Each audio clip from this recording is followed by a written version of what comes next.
Buongiorno, buona domenica e benvenuti a questa edizione di TG Sicilia, i titoli del nostro telegiornale. Seggi aperti per le amministrative, si vota fino a domani anche in Sicilia per il rinnovo di 9 comuni attualmente commissariati. Nervi tesi in Forza Italia, il parlamentare azzurro Giorgio Mulè porterà il dossier siciliano in direzione nazionale a Roma. In molti nell'isola lamentano poco confronto e mancanza di collegialità nelle scelte del partito. Nuovo colpo di scena nella vicenda della ex Blue Tech di Termini Imerese, braccio di ferro tra Pelligra e Nicolosi. Intanto da domani i primi incontri sulle tappe della riconversione del polo industriale. Dopo quasi 5 anni per la frana del costone roccioso di Monte Monaco a San Vito Lo Capo nel Trapanese, i residenti delle abitazioni danneggiate sono ancora fuori casa. Una legge mai applicata. Esiste una norma nazionale che impone alle pubbliche amministrazioni di destinare il 2% della spesa di ristrutturazione o costruzione di nuovi edifici all'acquisto di opere d'arte da inserire all'interno delle città. Comiso fiorisce con innesto, giardini effimeri, orti urbani e laboratori creativi per sensibilizzare i cittadini sulla sostenibilità e sul futuro. Calcio, il Catania lavora per confermare il tecnico toscano, prima pedina per una squadra competitiva per la prossima stagione. Pallanuoto, l'Equipe Orizzonte Catania vince la gara 1 della finale scudetto contro la SIS Roma, match dominato dalla squadra etnea.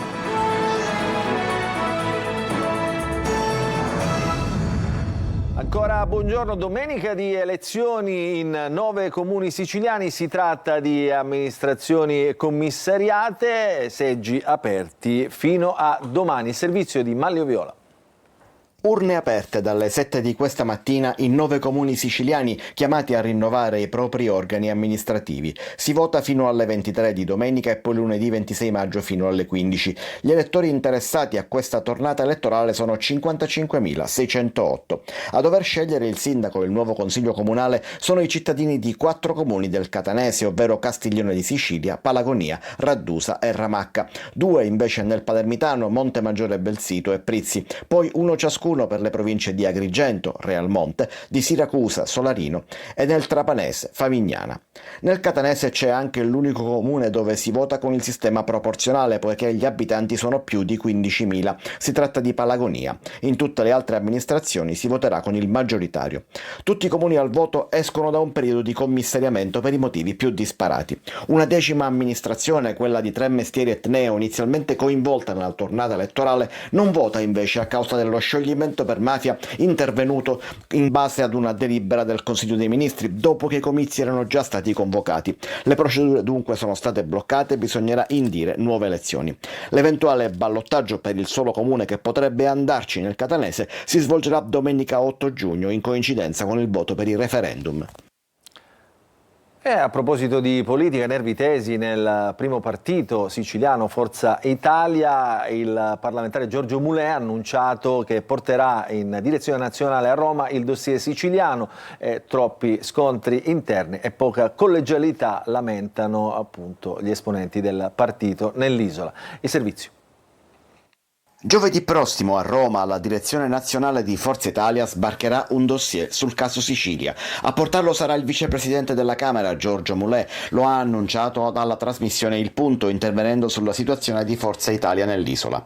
A Marcello Caruso, coordinatore regionale e uomo di Schifani, chiede una maggiore collegialità, sottolineando che in 2 anni e mezzo non è stata tenuta alcuna riunione. Sicuramente quello che manca è una condivisione, una collegialità, diciamo così, all'interno di questo coordinamento regionale, che non c'è mai stato, perché appunto da 2 anni che c'è il commissario, 2 anni non si riunisce. Io stesso solleverò la questione alla segreteria nazionale con la necessità che ci sia questo incontro, perché non è giusto, non è bello e non bisogna parlarsi sui giornali, bisogna parlarsi tra di noi nelle sedi opportune. C'è poi la vicenda dello scandalo dei referti istologici. Le dimissioni di Croce non bastano e ci sono da cercare altre responsabilità, anche se chi ha sbagliato dovesse essere un forzista.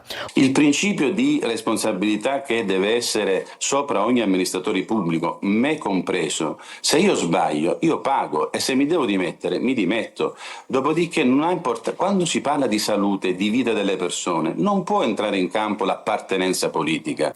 E sul candidato alla presidenza nel 2027 in Sicilia Sicilia, Mulè frena anche il segretario nazionale Tajani, che ha già investito Renato Schifani. È giusto che sottolinei come l'azione amministrativa di Schifani sia corretta e che quindi sia il candidato naturale.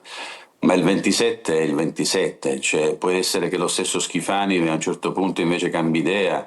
Però ripeto, chi guarda il 27, e vedo che in giro tanti guardano il 27, fa un torto a ciò che va fatto oggi. C'è dunque un sommerso in Casa Azzurra, fin qui tenuto in silenzio, ma che adesso spinge per venire a galla.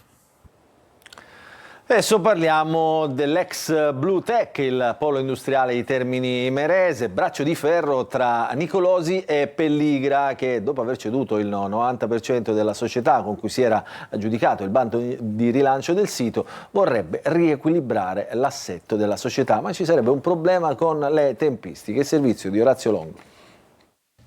Lunedì un incontro con i sindacati a Palermo, martedì si potrebbe già mettere un punto fermo per il possibile avvio delle operazioni di riconversione e riqualificazione dell'area di crisi industriale di Termini Imerese. Queste le novità principali delle ultime ore nella spinosa e lunga vicenda dell'ex stabilimento Fiat Blue Tech. Rimane il grande punto interrogativo sull'assetto societario dopo che l'imprenditore austro-italiano Ross Pelligra ha ceduto il 90% della società con cui si era aggiudicato il bando per il rilancio del sito industriale dal Ministero del Made in Italy, tenendo per sé solo il 10% del capitale. Ad acquisire il 70% delle azioni il gruppo Nicolosi Trasporti, l'altro 20% il CAEC, Consorzio Artigiano Edile delle Costruzioni di Comiso. Dopo quella che era stata definita da Caniglia una situazione momentanea, sembra che il gruppo Pelligra avrebbe voluto riequilibrare l'assetto societario con l'idea iniziale di portare le quote a 40% ciascuna per Pelligra e Nicolosi e 20% per CAEC. Ma dopo l'aumento di capitale operato da Nicolosi, impresa catanese di trasporti che conta 1.500 dipendenti e un fatturato da 150 milioni di euro, e l'esborso di buona parte dei 13 milioni di euro per comprare la Blue Tech e pagare gli stipendi di 350 lavoratori transitati nella holding, sembra che sia saltata l'intesa fra Pelligra e Nicolosi e forse ci sarebbe anche un problema con le tempistiche. L'assessore regionale Tamaio frena gli allarmismi e fa sapere che nei prossimi giorni si confronterà con il presidente della regione che ha messo sul piatto 30 milioni di euro per l'isoppensione dei 180 lavoratori ex Blue Tech e con il ministro Urso, mentre Nicolosi assicura che vi è l'interesse di diverse aziende per il progetto di rilancio del sito. Adesso apriamo la pagina della cronaca, sono ricoverati in gravi condizioni un uomo di 49 anni e il figlio di 13 di Sciacca, rimasti feriti ieri nell'incidente sulla statale 115 che ha visto coinvolte 4 vetture, tra cui quella dell'arcivescovo di Agrigento Alessandro Damiano. Il prelato ha riportato costole inclinate, il tredicenne è stato trasportato in elisoccorso all'ospedale di Cristina di Palermo, il padre in trauma center dell'ospedale Villa Sofia, sempre a Palermo. Dopo 5 anni, 3 famiglie che hanno la loro casa in contrada Sauci a San Vito Lo Capo nel Trapanese non possono più abitarvi. La notte del 21 novembre del 2021 una frana staccò diversi massi che caddero proprio dentro le abitazioni. Il servizio di Laura Spanò. Dopo 5 anni per la frana del costone roccioso di Montemonaco a San Vito Lo Capo, nulla è stato fatto e i proprietari delle 3 abitazioni colpite dai massi ancora non possono fare rientro a casa, e questo malgrado le rassicurazioni dell'attuale sindaco Francesco La Sala che la vicenda sarebbe presto stata risolta. Ora i proprietari sono stanchi per l'inerzia dell'amministrazione, come sottolinea Rosa Cusenza. Allora portiamo addosso un peso ancora più pesante, quello dell'inadempienza delle autorità competenti. 5 anni di attesa senza poter far ritorno alle nostre case. 5 anni in cui la strada interessata alle frane è rimasta aperta alla circolazione dei veicoli. 5 anni di contraddizioni e 5 anni di tutto tace. Noi pretendiamo che sia salvaguardata l'incolumità dei civili e pretendiamo di esercitare il sacrosanto diritto di stare nelle nostre abitazioni. La notte del 21 novembre 2021 in contrada Sauci per poco non si consumò una tragedia. Diversi blocchi di roccia si staccarono dal costone sovrastante finendo nel giardino di 2 delle 3 abitazioni e devastarono la terza, massi che mai sono stati tolti. Oltre ai danni materiali, la frana ha sollevato gravi preoccupazioni per la sicurezza pubblica. Più di un masso era finito sulla provinciale SP63, unica arteria che collega San Vito alla riserva dello Zingaro, con un flusso continuo di turisti turisti e residenti, strada che non è mai stata chiusa né messa in sicurezza, nonostante il rischio concreto che altri blocchi di roccia possano staccarsi e cadere sulla careggiata. Adesso guardate queste immagini, un calesse in corsa è andato a sbattere violentemente su un palo dell'insegna stradale sulla circonvallazione di Catania, di fronte alla fontana del Tondogeni. Stamattina, prima delle 7, pare che il cavallo si sia rotto anche una zampa. Durante i rilievi della Polizia Municipale e dei Vigili del Fuoco è stato chiuso il tratto di strada interessato per ripulire appunto la zona e rimetterla in sicurezza. A San Gregorio di Catania nuovi controlli sulle armi dopo l'omicidio di Carlo Laverde, ucciso dal padre con un colpo di pistola. 3 familiari denunciati, sequestrate le armi e oltre 1500 munizioni. Il servizio di Emanuela Corsi.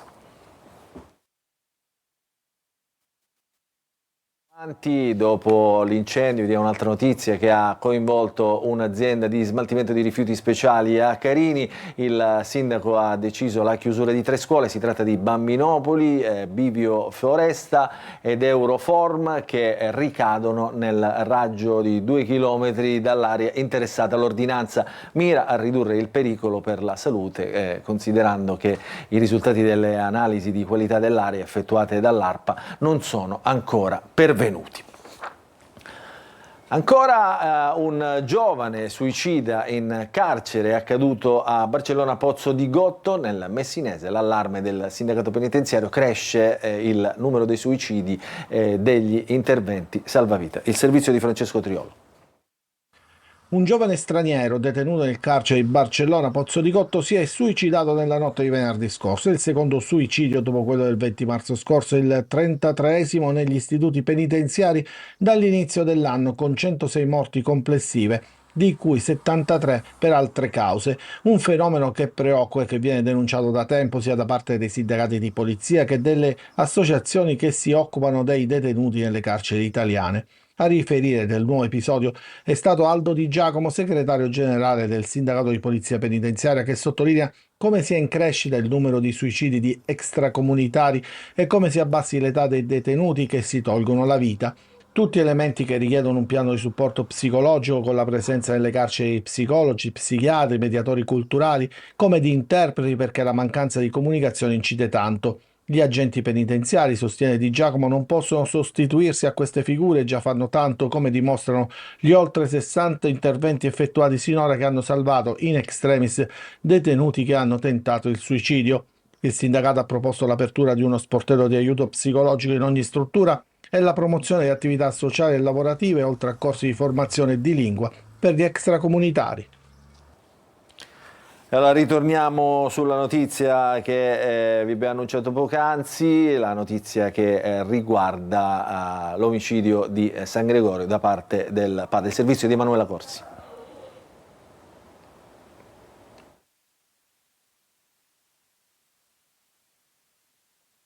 Non è ancora pronto, continuiamo con le notizie del nostro telegiornale. Gravi carenze igieniche sono state riscontrate in una macelleria di Via di Prima nel quartiere San Cristoforo a Catania. Sequestrati e distrutti 225 kg di prodotti alimentari tenuti in cattivo stato di conservazione. Il titolare è stato multato per oltre 18.000 euro per diverse irregolarità amministrative.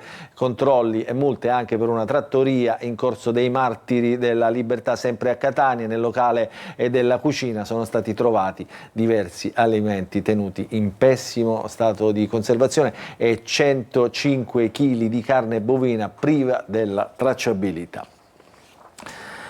E adesso forse siamo in grado di mostrarvi il servizio che riguarda l'omicidio di San Gregorio, il servizio firmato dalla nostra Emanuela Corsi. Proseguono le indagini a San Gregorio di Catania, dove quasi un mese fa si è consumato il tragico omicidio di Carlo Laverde, il 23enne ucciso con un colpo di pistola sparato dal padre durante una festa. I carabinieri hanno effettuato nuovi controlli nell'abitazione di famiglia, che hanno portato al rinvenimento di diverse armi regolarmente detenute da alcuni parenti del giovane deceduto. Durante l'ispezione i militari hanno scovato e sequestrato un ingente quantitativo di munizioni, oltre 1500 cartucce di vario calibro, delle quali invece non era mai stata stata presentata denuncia di detenzione. 3 familiari del giovane sono stati denunciati. Si tratta di una pensionata di 83 anni, di una donna di 58 e di un cinquantenne, tutti indagati per aver omesso di aggiornare le autorità circa la variazione del luogo di detenzione delle armi e per detenzione abusiva di munizionamento. La comunità locale è ancora scossa per il tragico omicidio avvenuto nella notte del 28 aprile durante una festa di compleanno in una villa familiare adibita a location di eventi privati, nel corso della quale era scoppiata una lite. Nel tentativo di riportare la calma, il padre del giovane, Natale Loverde, in carcere per l'omicidio del figlio, avrebbe inizialmente cercato di placare gli animi e poi avrebbe estratto una pistola esplodendo alcuni colpi a scopo intimidatorio. Il figlio Carlo, che era all'interno della sala, sarebbe intervenuto assieme ad altri per bloccare il padre, ma nella confusione sarebbero partiti altri colpi. Uno ha centrato all'addome il ragazzo, uccidendolo, mentre l'altro ha colpito il tallone dell'amico della vittima. C'è una legge nazionale che impone alle pubbliche amministrazioni di destinare il 2% della spesa in caso di ristrutturazione o costruzione di nuovi edifici all'acquisto di opere d'arte da inserire poi all'interno delle città. Una legge che, neanche a dirlo, non è stata mai applicata. Il servizio. È nata nel dopoguerra ma mai applicata, una legge che rappresenta un'opportunità, ovvero quella di legare ad ogni intervento di ristrutturazione o costruzione una percentuale di somma per l'arte e la bellezza, e per questo è stata ribattezzata la legge del 2%, che a Messina ha visto giuristi, esperti e amministratori da tutta Italia confrontarsi sulle possibilità di applicazione, ovvero di acquistare opere d'arte da inserire negli edifici o nelle piazze. Questa è una legge molto avanzata, anche se vecchia perché questo sentimento dell'arte rimonta all'antica Grecia e noi vogliamo evitare di lasciare solo a Fidia il monopolio dell'arte, ma poi nell'atto pratico il problema è applicarla. Purtroppo non è entrata questa norma nel codice dei contratti pubblici, è obbligatorio attuarla, ma siamo qui anche per ricordarci che va applicata, perché altrimenti abbiamo le norme scritte e poi la realtà va in un'altra direzione. Una legge che porterebbe attrattività ulteriore per le città italiane, ma anche per quegli edifici pubblici che diventerebbero attrattivi per il turismo, ancora di più in un territorio come la Sicilia, che già culla di arte e storia. Siamo in un momento amministrativo e storico che ci sono tantissime risorse, soprattutto strutturali, soprattutto europee, ed è anche questa una opportunità di poter utilizzare questo 2% per cercare di arricchire il più possibile quello che è il nostro patrimonio già consistente in Sicilia, ma che sicuramente va completato, arricchito e rinnovato.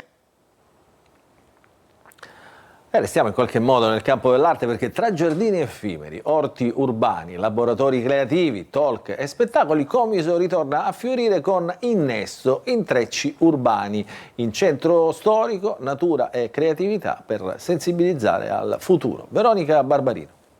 Si passeggia per strade e vicoli pieni di piante e fiori come immersi in un grande giardino. Comiso fiorisce con Innesto, una rassegna che ruota intorno al rapporto tra esseri umani e mondo vegetale, fatto di piante di ogni tipo in una mostra botanica ricca di curiose varietà. Abbiamo portato l'arancio chocolate, chiamato arancia verde, che anticamente cresceva ai piedi dell'Etna ed è di una dolcezza spettacolare. Questo geranio, che si chiama comunemente in Sicilia viene chiamato malvarosa, si usa in profumeria e si può usare anche in cucina. Abbiamo anche la passiflora da frutto, il passion frutto maracujá, e anche la passiflora incarnata, la pianta più rinomata tra le passiflore per le proprietà officinali.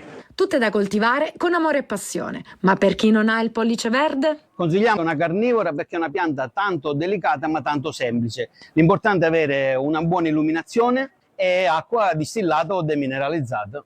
E ancora cultura e creatività si uniscono a momenti di divulgazione e laboratori che guardano al futuro, come al cambiamento climatico che è possibile contrastare. Possiamo riparare al danno che abbiamo fatto. In che modo? Innanzitutto cercando di sprecare di meno l'energia, le risorse. Perché? Perché se consumiamo inutilmente l'energia vuol dire che stiamo inquinando inutilmente l'atmosfera, e poi cercare di utilizzare dell'energia che non inquini l'atmosfera, quindi appunto ad esempio le fonti rinnovabili, ma anche per certi versi il nucleare, quelle fonti di energia che non comportano l'inquinamento dell'atmosfera. Occorre quindi far germogliare un futuro più consapevole, sensibile e fertile. E adesso ci spostiamo ad Agrigento, che si trasforma in un campo di addestramento per i piccoli. In piazza Cavour è andata in scena Pompieropoli, il raduno regionale dei Vigili del Fuoco con esercitazioni pratiche e tanto entusiasmo. Il servizio di Davide Sardo. Caschi rossi, sorrisi accesi e tanta voglia di mettersi in gioco. Agrigento si è trasformato in un grande campo d'addestramento a cielo aperto per Pompieropoli, l'evento che ha portato nelle piazze Cavour e Giglia decine di bambini alle prese con vere simulazioni operative da Vigili del Fuoco. Un'iniziativa spettacolare organizzata nell'ambito del raduno regionale dei Vigili del Fuoco per trasmettere ai più piccoli il valore del coraggio, della prevenzione e del lavoro di squadra. Ci organizziamo ogni anno, sempre migliorando le nostre capacità e il nostro impegno che mettiamo per dare sicurezza e i bambini acquisiscono sicurezza nella vita normale che si svolge tutti i giorni. Tra sirene, fumo simulato e percorsi a ostacoli, i giovanissimi protagonisti hanno vissuto un giorno da eroi, scoprendo da vicino il cuore pulsante del mestiere del pompiere. Un gioco, sì, ma anche una grande lezione di vita nel segno della sicurezza e della solidarietà. Sempre complimenti ai nostri Vigili del Fuoco. Adesso la musica, dopo anni in America, Sissi Castrogiovanni, voce d'oro del jazz internazionale, torna in Sicilia con Blue, il nuovo brano che mescola jazz, rock e blues, una canzone che parla di coraggio e di cambiamento, girata tra i paesaggi della nostra Catania. L'ha incontrato Eva Spampinato. E tutto sembra più Dalla Sicilia all'America e ritorno, con la musica jazz a fare da guida e da bussola. Tutto per seguire la musica, seguire i sogni. Sissi Castrogiovanni è tornata, dopo anni di successi negli Stati Uniti, dove è docente in un prestigioso college di Boston e protagonista del panorama jazz internazionale. La cantante e compositrice catanese lancia Blue, il nuovo brano che segna una svolta nella sua carriera. Tenacia, determinazione e ancora di più incoscienza, che non guasta mai. Io sono partita con una borsa di studio all'epoca per il Berklee College of Music. Mamma e papà vado 3 mesi, sono passati 16 anni. Girato interamente in Sicilia, tra Catania e il borgo marinario di Santa Maria la Scala, il videoclip è un inno alle radici, ma anche al coraggio di cambiare. Un racconto musicale potente nato da un'esperienza personale che parla di scelte difficili, di rinascita e di libertà. Mentre ero lì ho iniziato a scrivere in siciliano, quindi ho iniziato a mischiare il jazz con il siciliano. Definita dalla critica americana la regina del Sicilian jazz, Sissi unisce nella sua musica la forza del blues, la profondità del soul, le sfumature del jazz. Adesso al contrario porto un po' di America in Italia, quindi musicalmente, se finora ho cantato in siciliano mischiato col jazz, adesso portiamo un po' della cultura americana, rock, blues. Ritorno in Italia, la portiamo qui. Blue è la voce di chi ha il coraggio di guardarsi allo specchio e ripartire anche quando tutto sembra contro. Allora, su questo bel colore, il blu, ci fermiamo per una piccola pausa e ritorniamo subito dopo con Tanto Sport.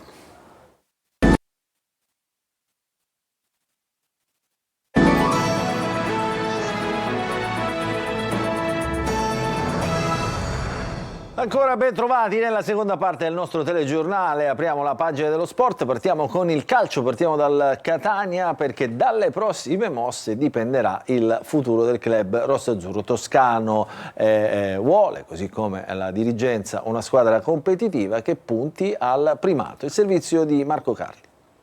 Puntare in alto deve essere l'obiettivo del terzo anno di C. Significa primo posto, significa provare a evitare un play-off in cui sale una squadra su 28. Non facile, come non è facile arrivare primi nella stagione regolare, ma il Catania, dopo essere stato sempre lontano dalla lotta per il primato, sia nel primo che nel secondo anno della nuova gestione, adesso vuole stare là e per riuscirci deve fare gli investimenti giusti. Un Catania competitivo, la volontà del tecnico e dei dirigenti. E venendo a Toscano, con ogni probabilità, la fondamentale eventuale garanzia chiesta per dare senso a un progetto, quello cominciato l'anno scorso in questo periodo con l'arrivo del tecnico dopo la promozione col Cesena e di Faggiano. Le scorie della stagione scorsa ci sono, soprattutto legate al ritiro estivo con il blackout di fine luglio e agosto e la questione esuberi. Serve una situazione diversa fin dall'inizio, vision che accomuna Grella e Toscano. I due hanno parlato e vogliono un Catania competitivo fin dal lavoro di preparazione a Norcia. Così come è importante, i tasselli dell'estate scorsa erano due, la figura del direttore sportivo non solo nella parentesi del mercato ma anche nella vita di tutti i giorni durante gli allenamenti e nel legame fra squadra e società. Faggiano, lo sappiamo, ha vissuto un anno difficile, ma vederlo nel finale e soprattutto sentirlo nel modo in cui spronava la squadra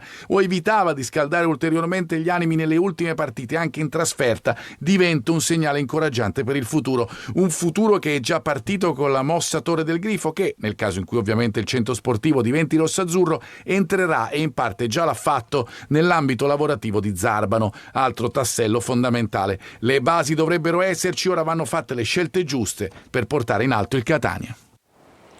Adesso parliamo di pallanuoto femminile. L'equipe Orizzonte Catania vince nettamente la gara 1 della finale scudetto contro la SIS Roma, 13-6 il risultato finale. Martedì gara 2 a Roma. Se le rossazzurre etnee dovessero vincere sarà a scudetto. Il servizio di Marco Carli.